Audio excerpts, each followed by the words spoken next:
النجم البرتغالي كريستيانو رونالدو هداف الهدافين، كتابة التاريخ المدريدي من 2009. ما فعله رونالدو في تاريخ الريال يعتبر خرافي وعالمي. هو عمره 33 عام وقالوا أنه عمره 23. أكبر هداف في 2018 كريستيانو رونالدو، أفضل هداف في سنة 2018. يحاول المرور، يعدي مارتشيلو، التصويب لكن بعيد عن لوريس كاريوس.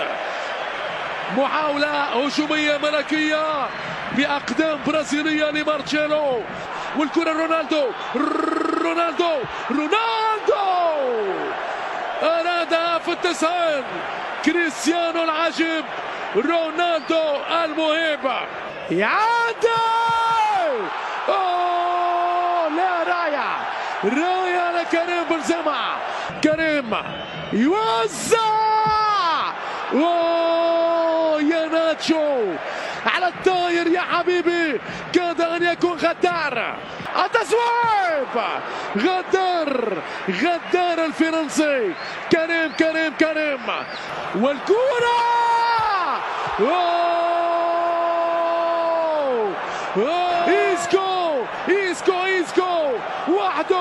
إيسكو وحده على العارضة.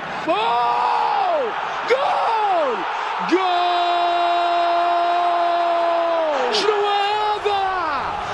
شنو هذا؟ ريال مدريد عنده أكبر الموعد، ليس هنالك إلا ريال مدريد، صانع الفرحة وباعث العيد.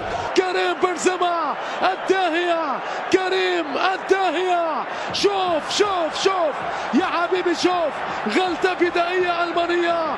الفريق الملكي أينما ذهب وحتى الرحال كسب الرهان مهما طال الزمان. فريق سنتين زيدان.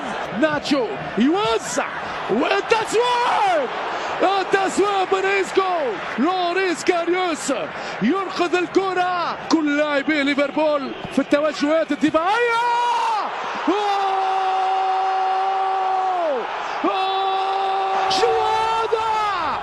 شنو هذا؟ لا يا باين، لا حرام. شنو هذا الغرام؟ ما هذا الغرام؟ هدف عالمي، هدف خرافي من جاريث بيل. شنو هذا؟ تار الويلزي، تار باليسار، جابها له جاريث بيل، حطها له. فريق زيدان، ريال مدريد، رواية كرة إسبانية فرضت سيطرتها على كامل أرجاء القارة الأوروبية. العب يا جاريث بيل، العب لعبك وانسى تعبك. كرة جول! رونالدو!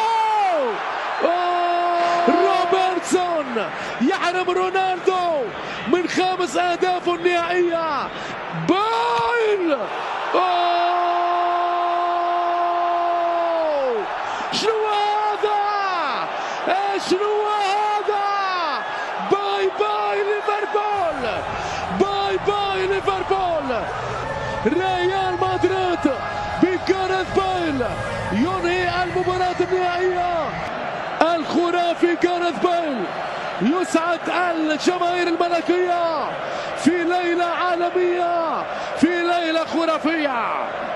نقول مليون مبروك لجماهير الريال، للميرينجي، وحظ أوفر لليفربول ويورجن كلوب. طبعا أمامنا زين الدين زيدان يدخل التاريخ من واسع أبوابه ب3 أدوار نهائية متتالية، 3 ألقاب قارية.